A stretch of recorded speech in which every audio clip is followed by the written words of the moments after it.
And welcome to Tyra Mini Reads, Reviews, Discusses, monologues about everything and anything, and that's on period. Hi guys, and welcome to my channel.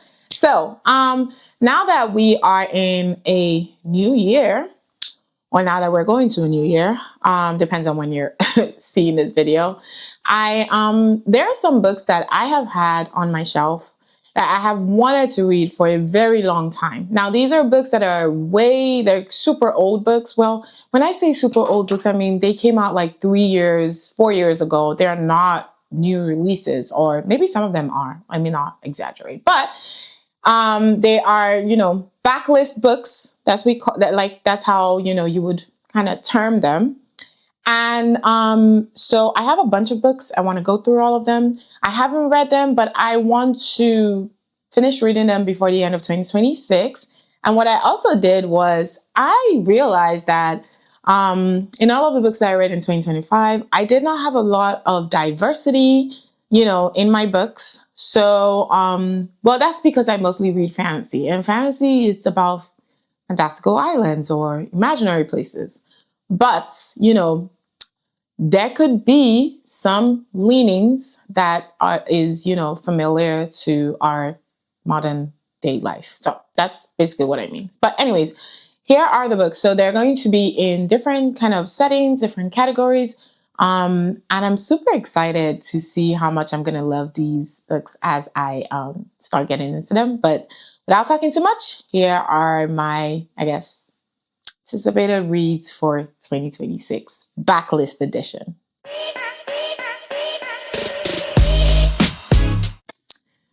So the first book will be A Witch's Heart by Genevieve Gornichev. I killed that. But this is really interesting. I've had this for a while, and this is like a Greek inspired setting that has to do, I think, with either Loki or Odin. I'm not sure, but I'm gonna read a little part of it. It says, Angrboda's story begins where most witches' tales end, with a burning, a punishment from Odin for refusing to provide him with the knowledge of the future.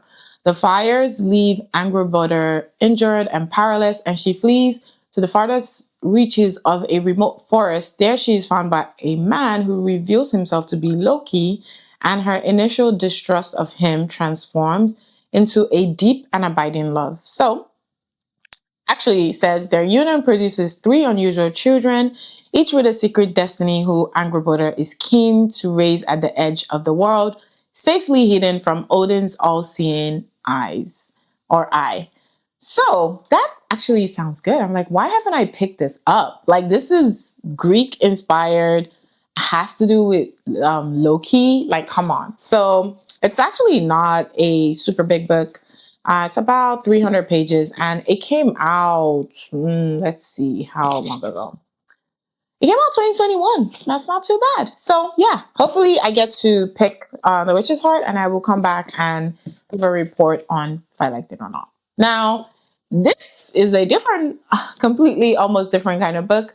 Gods of Jade and Shadow has to do with like a Egyptian, actually says, it actually not Egyptian.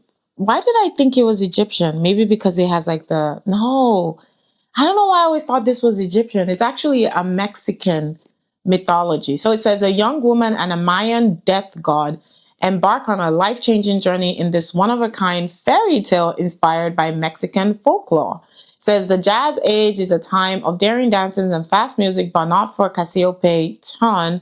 She is stuck in her dusty small town performing menial chores until the day when she opens a curious wooden box and accidentally frees an imprisoned deity. Okay.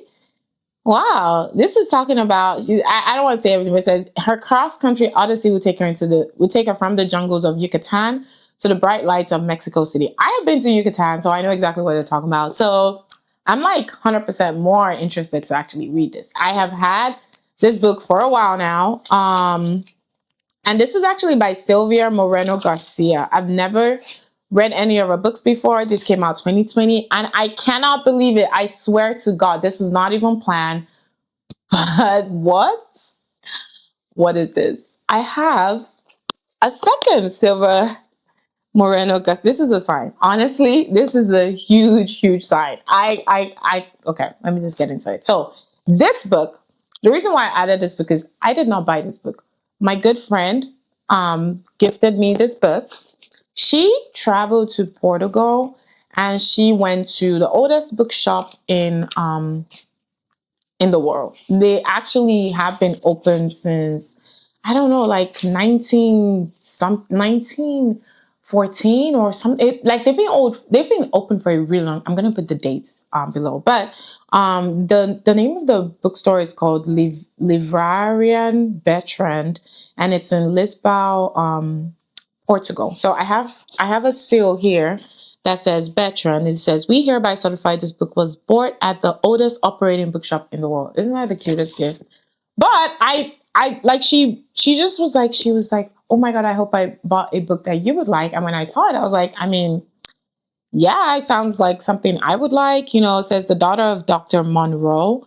But this is so crazy that I actually have two Silvia Moreno Garcia's books. This is a sign. So let me actually just talk about what this book is about. So it says Carlota Moreo, a young woman growing up on a remote and luxuriant estate, safe from the conflict and strife of the Yucatan Peninsula, the only daughter of a researcher who is either a genius or a madman. Montgomery Lawton, a melancholic overseer with a tragic past and a propensity for alcohol, an outcast who assists Carlota's father with his experiments, which are financed by the Lizaldes, owners of magnificent haciendas and plentiful coffers. It says the hybrids, the fruits of the doctor's labors destined to blindly obey their creator and remain in the shadows, a motley group of part human and part animal monstrosities. Interesting. This kind of, oops. This kind of gives me Frankenstein vibes. So whoever has read it, let me know if you enjoy this. But I will be super excited. Now I'm like, I don't even know which one to pick. Either Gods of Jade and Shadow or this one. I don't know. Like this is so interesting. I never actually made the connection, but you see, this is why you should shop your bookshelves, okay? So the next one is a book that has been out for a while, which is Ember in the Ashes by Sabat Tahir. I have never read any of her books, and so this will be the first one. This is a quintet. There's 3 other books in the series, and it's a lot of people actually like the series. So it says, Laia is a slave, Elias is a soldier, neither is free. Under the martial empire, defiance is met with death. Laia and her family do not challenge the empire. They've seen what happens to those who do. But when Laia's brother is arrested for treason, she's forced to make a decision. In exchange for help from the rebels who promise to rescue her brother, she will risk her life to spy for them from within the empire's greatest military academy. Okay, so this kind of giving me like basically every type of, young adult book where you're fighting oppressors and it's like really young, teenagers that are the protagonists and all of that. So, and kind of sounds like there's a love trope thing going. So I don't know. We'll find out when I do read the book. But if you read it, let me know. Okay. Now, the next one will be This Vicious Grace by Emily Tiedes. Now, this one came out.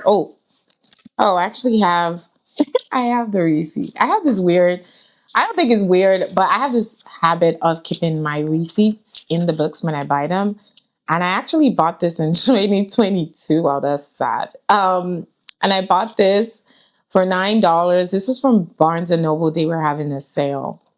Yeah, I bought it December. Whenever they do the day after Christmas sale, yeah, that's when I got it. And this is 2020. So what? 4 years later. Okay, so it says 3 weddings, 3 funerals. Alessa's gift from the gods is supposed to magnify a partner's magic, not kill every suitor she touches. Now, with only 3 weeks left until a hungry swarm of demons devours everything on her island home, Alessa is running out of time to find a partner and stop the invasion. When a powerful priest convinces the faithful that killing Alessa is the island's only hope, her own soldiers try to assassinate her. Desperate to survive, Alessa hires Dante, a cynical outcast marked as a killer, to become her personal bodyguard. But as rebellion explodes outside the gates, Dante's dark secrets may be the biggest betrayal. He holds the key to her survival and her heart, but is he the one person who can help her master her gift or destroy her once and for all? Okay, so uh sounds interesting. I don't know. I don't even know why I bought this.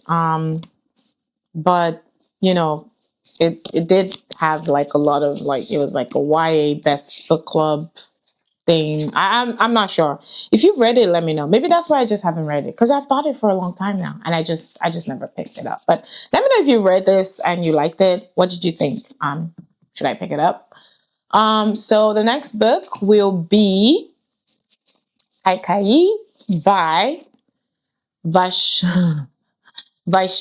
Vaishnavi Patel. I'm sorry if I did not say that correctly. Let's just go with Miss Patel. Okay, so, or Mr. Patel. I don't know. Don't want to make any assumptions, but by Patel. So Kaikai by Patel is a fascinating book. I haven't read it, but when I read the synopsis, whenever it came out in, hold on.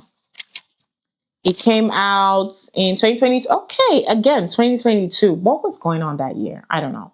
But whenever it did come out, I know I bought this. I had this probably on pre-order, but I really enjoyed reading the synopsis and I thought this was something I would like. Now, why I haven't read it in the past 3 years, I cannot answer that question. I need to be checked to figure out why I buy books and I'm not reading them. But let's get into it. So it says, so begins Kaikai's story. The only daughter of the kingdom of Kikaya, she is raised on tales of the gods, how they churned the vast ocean to obtain the nectar of immortality, how they vanquish evil and ensure the land of Bharat prospers, and how they offer powerful boons to the worthy. Yet she watches as her father unceremoniously banishes her mother, listening as her own worth is reduced to the marriage alliance she can secure. And then when she calls upon the gods for help, they never seem to answer. Desperate for independence, she turns to the text she once read with her mother and discovers a magic that is hers alone. With it, Kaikai transforms herself from an overlooked princess into a warrior, diplomat, and most favored queen. But as the evil from her childhood stories threatens the cosmic order, the path she has forged clashes with the destiny the gods have chosen for her family, and Kaikai must decide if resistance is worth the destruction it will wreak and what legacy she intends to leave behind. So this is obviously it's like Indian. I hope, right? Yeah, it's kind of Indian inspired. You can basically see what she has on. Or maybe Hindu. I'm not really sure the distinction, right? But it's like Hindu gods or something like that. So that's very different. I haven't really seen or heard any books about stories or mythology from that part of the world. Maybe that's one of the reasons why I bought this back then, was because it was just something really different from what I'm used to. So I just need to read it and get back to y'all. The last book, this one was actually, it was a surprising buy. And I know why I bought it. And that would be Ruination by Anthony Reynolds. And this, I bought it because of what's this show? There was this animation that League of Legends one. There was this one that came out about 2 years ago about two sisters. If I remember the name, I'll put it up. But I enjoyed that animation, that show. And then when I heard of Ruination, I realized it's set in that same world, I believe. League of Legends, I think. Is that the book? I might be missing it up. But basically, I think that's what it is. Let me see. So let me actually read what it's about. It says, Callista seeks to change... Oh, wait, I'm sorry. Let me read from the top.